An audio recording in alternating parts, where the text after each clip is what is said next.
नमस्कार, मी प्रशांत कदम. कॉकरोच जनता पार्टीचं दिल्लीतलं आंदोलन हे एका दिवसामध्येच संपुष्टात आलेलं आहे. खरं तर हे आंदोलन सलग चालेल, सलग काही दिवस असेल असं मीडियातल्या अनेक लोकांना वाटत होतं. पण अचानक संध्याकाळी साधारणपणे 4-4:30च्या दरम्यान अभिजित दिपकेची तब्येत थोडीशी ढासळत चालल्यामुळं या आंदोलनाच्या बद्दल एक वेगळा निर्णय जो आहे तो कदाचित आंदोलकांनी घेतलेला आहे. पण हे अशा पद्धतीचं आंदोलन एकाच दिवसाचं असेल याची कल्पना बऱ्याच लोकांना नव्हती, हे पहिल्यांदा सांगायला हवं. कारण जंतर मंतरवरची जी आंदोलनं असतात आणि त्यातही असं आंदोलन की जे एका ठराविक मागणीसाठी सुरू झालेलं आहे, जोपर्यंत राजीनामा होत नाही तोपर्यंत माघार नाही, अशी जर या आंदोलनाची भूमिका असेल तर ते एका दिवसामध्ये कसं काय माघारी होऊ शकतं. आणि जर केवळ एकाच दिवसांचं आंदोलन असेल तर किमान हे एक दिवसाचं आंदोलन आहे, आम्ही या एका दिवसापुरता आमचा प्रोटेस्ट दाखवतोय, याची कल्पना आंदोलकांनी पारदर्शकपणे देशाच्या जनतेला द्यायला पाहिजे होती. पण ती मला वाटतं तशा पद्धतीची कल्पना जी आहे ती बऱ्याच लोकांना दिली गेलेली नव्हती. आता दिवसभरामध्ये या आंदोलनाच्या बद्दल जे काही दिसलं त्याच्यामध्ये 4-5 मुद्दे फार इंटरेस्टिंग आहेत. सगळ्यात महत्त्वाचा मुद्दा म्हणजे हे आंदोलक सरकारसाठी अत्यंत लाडके विरोधक आहेत असं जवळपास चित्र दिसतंय. कारण एरवी तुम्ही आंदोलन बघा मोदी सरकारच्या काळामधलं, कुठलंही आंदोलन करायचं म्हटल्यानंतर परवानगीपासूनचे सगळे मुद्दे जे आहेत ते उपस्थित केले जातात. जर पुन्हा कुणी रस्त्यावरती आलंच म्हणजे युथ काँग्रेसची आंदोलनं आठवून बघा तुम्ही गेल्या काही दिवसातली. वॉटर कॅनन्स तिथं जोरात चालतात, पोलीस संघर्ष करतात. तसं चित्र मात्र इथं काहीही दिसलं नाही. इथं अभिजित दिपके हा अमेरिकेतून भारतात पाऊल ठेवण्याच्या आधीच परवानगी तयार होती आणि ती परवानगी जी आहे ती त्यांना सहजपणे मिळाली. त्याच्यामुळंच म्हणजे अगदी पोलीस स्टेशनमध्ये जाण्याचा त्राससुद्धा या आंदोलकांना मोदी सरकारनं दिला नाही. अभिजित दिपके हा विमानतळावरून थेट जंतर मंतरवरती पोहोचला. हे अत्यंत या सगळ्या मोदी सरकारच्या हाताळणीमधलं एक विशेष आंदोलन म्हणावं लागेल. दुसरी गोष्ट म्हणजे या आंदोलनाच्या मध्ये अभिजित दिपकेची तब्येत जी आहे ती आज महत्त्वाचा मुद्दा होता का? कारण अगदी थोड्या वेळापूर्वी त्यानं ट्विट केलेलं आहे, going home to see my parents, it's been more than a year since I last met them. They have suffered a lot over the last 15 days and had to leave home because of threats. Will be taking them back to home. For your information, today's protest was just a trailer.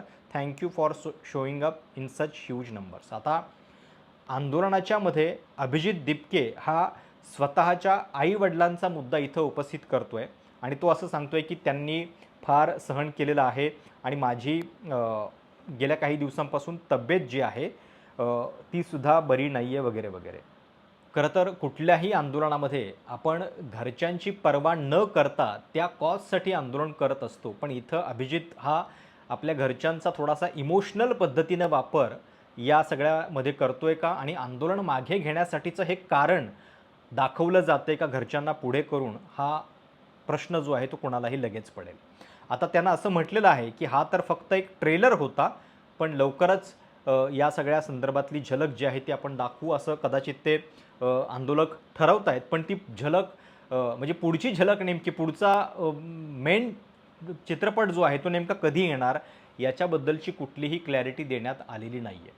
दुसरीकडे तुम्ही बघा, मोदींच्या मंत्रिमंडळामध्ये जे 2 मंत्री आहेत त्यांना राज्यसभेवरती पुन्हा संधी मिळालेली नाही आहे. त्यामुळं कदाचित त्या मोदी सरकारच्या मंत्रिमंडळाचा विस्तार लवकरच होऊ शकतो अशी चर्चा आहे. त्या पार्श्वभूमीवरती धर्मेंद्र प्रधान यांच्याबद्दलचा निर्णयसुद्धा सरकार पुढच्या 3-4 दिवसामध्ये घेऊ शकतं का?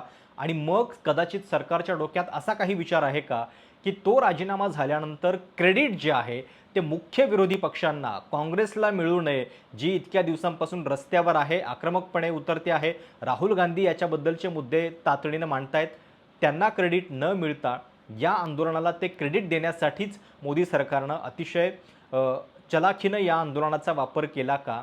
हा सुद्धा प्रश्न आजच्या घडामोडीवरून पडल्याशिवाय राहत नाही. दुसरी गोष्ट, सोनम वांगचुक यांच्यासारखे नेते की जे राष्ट्रीय सुरक्षा कायद्याच्या अंतर्गत ज्यांच्यावरती UAPA सारखा कायदा लावला गेलेला होता आणि ज्यांना जामीन मिळाल्यानंतरच्या काही अटी असतात की त्यांनी अशा पद्धतीचं आंदोलन करू नये. पण तरीसुद्धा जर इतक्या सहजपणे त्यांना या आंदोलनामध्ये येऊ दिलं गेलं असेल तर सरकारची ही सॉफ्ट नीती जी आहे ती सुद्धा बराच संशय व्यक्त करणारी आहे. त्यामुळे आता आपल्याला बघावं लागेल की हे एक दिवसाचं आंदोलन खरोखर कॉक्रोच जनता पार्टीला पुढं घेऊन जाणारं आणि त्यांची व्याप्ती जी आहे ते वाढवणारं ठरणार आहे का? सकाळीपर्यंत जी म्हणजे दिल्लीतल्या ग्राउंडवरनं जी परिस्थिती दिसत होती, साधारणपणे 1,500 ते 2,000 लोक साधारण 11 वाजेपर्यंत इथं आलेले होते. अभिजित दिपके ज्यावेळी मैदानात आला जंतर मंतरच्या, त्याच्यानंतर हा प्रभाव थोडासा वाढला, पण तरीसुद्धा 4-4.5 हजाराच्या पेक्षा जास्त गर्दी नसेल. त्यामुळं याच्या आधीची जर तुम्ही आंदोलनं बघितली तर जंतर मंतरवरती विशेषतः अण्णांचं आंदोलन असेल, एकदा आंदोलन सुरू झालं की ते सलग काही काळ चालायचं. मग त्याच्यामध्ये सरकारचे लोक यायचे, बैठका करायचे, मागणी डिमांड याची चर्चा व्हायची. इथं मात्र तसं झालेलं नाही आहे. एक दिवस आले, जंतर मंतरवरती प्रोटेस्ट केला आणि ते निघून गेले. आता आपल्याला बघावं लागेल की या अशा पद्धतीच्या आंदोलनातून सरकारवरती दबाव कॉक्रोच जनता पार्टी ठेवू शकणार आहे का? आज दिवसभरामध्ये त्यांनी आपल्या आंदोलनाच्या बद्दल, गोदी मीडियाच्या बद्दल पण बरेच प्रश्न उपस्थित केले. कारण ज्या क्षणी अभिजित दिपके दिल्ली विमानतळावरती पोहोचला त्या क्षणी तो VIP ट्रीटमेंट मागतोय, जोपर्यंत आतमध्ये गाडी सोडली जाणार नाही तोपर्यंत आपण बाहेरच येणार नाही एअरपोर्टच्या, असं तो एअरपोर्ट मॅनेजर्सना म्हणत होता. अशा पद्धतीच्या बातम्या काही पत्रकारांनी दिल्या. म्हणजे विकास भदौरिया जे NDTVचे पत्रकार आहेत त्यांचं एक ट्विट होतं, त्याच्यावरती कॉक्रोच जनता पार्टीने हे सांगितलं की हा पूर्णपणे बनाव आहे, ही फेक न्यूज आहे आणि अशा पद्धतीची कुठलीही घटना जी आहे ती घडलेली नाही आहे. अशाच गोष्टींमुळं कदाचित आम्ही गोदी मीडियावरती कारवाई व्हायला पाहिजे असं म्हणतोय, हे सुद्धा त्यांनी या सगळ्यामध्ये म्हटलेलं आहे. त्यामुळं पहिल्याच दिवशी मीडिया त्यांना कशा पद्धतीनं बघतो आहे हे सुद्धा त्यांना लक्षात आलं. दुसरीकडे एक गोष्ट लक्षात घ्या, आजच्या भाषणामध्ये पुन्हा एकदा एक इमोशनल मुद्दा अभिजित दिपकेनं उपस्थित केला. म्हणजे मी अमेरिकेतून भारतामध्ये येत असताना माझी आई घाबरते, भारतातून अमेरिकेत जात असताना जितकी ती रडली नाही तितकी ती आज मी परत येताना रडत होती आणि हे या देशातल्या कुठल्याही मुलाच्या आईसाठी चांगलं नाही आहे, हे त्यानं आज सांगायचा प्रयत्न केला. सोनम वांगचुक यांनी सुद्धा सरकारला इशारा दिला की जर लवकरात लवकर कारवाई नाही झाली आणि जर अभिजित दिपकेला तुम्ही अटक केली तर 42 दिवसांचं उपोषण जे मी लडाखमध्ये केलं होतं तशा पद्धतीचं उपोषण इथं सुद्धा करेन. अर्थात आज तर केवळ ट्रेलर होता, हे आंदोलन एकाच दिवसामध्ये संपलेलं आहे आणि हे सुद्धा फार सरप्रायझिंग आहे. बऱ्याच लोकांना याची कल्पना नव्हती. त्यामुळं सरकार आणि CJP, कदाचित CJPचा वापर सरकार विरोधकांचा प्रभाव कमी दाखवण्यासाठी करतंय का, हा सुद्धा प्रश्न आजच्या पहिल्या दिवसातनं उपस्थित होतोय. आज दिवसभरामध्ये अभिजित दिपके आणि सोनम वांगचुक यांनी नेमकी काय विधान केली होती ती पण ऐका. USA के लिए, अमेरिका के लिए निकल रहा था, उस दिन मेरी माँ रो रही थी थोड़ा कि मेरा बेटा जा रहा, मेरे साथ कौन रहेगा. मैं समझ सकता था वो बात, लेकिन जितना मेरी माँ उस दिन नहीं रोई, जितना मैं USA को जा रहा था उतना वो तब रो रही थी जब मैं अपने घर वापस आ रहा था.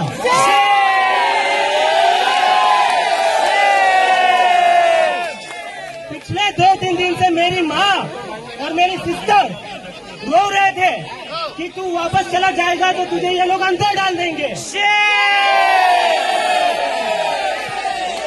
उनको डर था, मुझे अपने घर पर आने से उनको डर लग रहा था.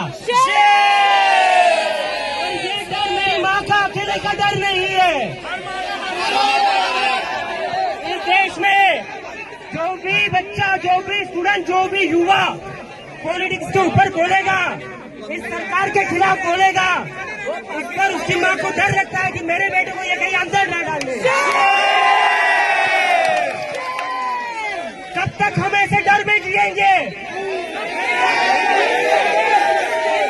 एक बार इनको बता दो, हम इनकी डर की राजनीति से अब नहीं डरने वाले. नहीं डरेंगे, नहीं डरेंगे, नहीं डरेंगे, नहीं डरेंगे, नहीं डरेंगे. तुम्हारी राजनीति से हम नहीं डरेंगे. धर्म की राजनीति बंद करो, बंद करो, बंद करो. हिंदू मुसलमान की राजनीति बंद करो, बंद करो, बंद करो, बंद करो. और दूसरी बात, जैसे लोग आपको सलाह दे सकें, रास्ता दिखा सकें, एक सच्चा रास्ता हम दिखा पाएं। तो मेरी उम्मीद है कि आप इम्तिहान से शुरू करेंगे मगर अंजाम इम्तिहान तक न रहे। प्रणाली को बदलने पर भी ये बहस चलती जानी चाहिए। विद्यालयों में बेहतर गुणवत्ता, क्वालिटी कैसे आए, शहरों में तो होती है, गांवों में कैसे आए। जो सरकारी विद्यालय हैं वो है कल के भारत के, विकसित भारत के जो कारखाने हैं वो दिल्ली के प्राइवेट स्कूल्स नहीं है। विकसित भारत के कारखाने गांव के विद्यालय हैं। तो जो गवर्नमेंट स्कूल्स हैं, सरकारी विद्यालय हैं, उसको कैसे बेहतर बनाएं। और जहां आप एक तरफ इस्तीफा मांग रहे हैं, त्याग पत्र मांग रहे हैं, अच्छी बात है, जिम्मेदारी मांगना। तर अशा पद्धतीचा हा पहिल्या एका दिवसामध्येच कॉक्रोच जनता पार्टीच्या आंदोलनाची समाप्ती होणं हा आज खरं तर अतिशय सरप्रायझिंग अशा पद्धतीचा टर्न या दिवसभरातल्या घडामोडींमध्ये आलेला आहे. पुढं नेमकं काय होतं हे आपल्याला बघावं लागेल. कॉक्रोच जनता पार्टीचं पुढचं आंदोलन कुठल्या मुद्द्यावरती आणि किती व्याप्ती असलेलं असणार याच्यावरती आपल्याला लक्ष ठेवावं लागेलच. पण हा पहिला दिवस जो आहे जितका घडामोडींनी भरलेला होता तितकाच तो इंटरेस्टिंग देखील होता. तुम्हाला या सगळ्याबद्दल नेमकं काय वाटतं? तुमच्या या आंदोलनाबद्दलच्या कमेंट्स नक्की कळवा.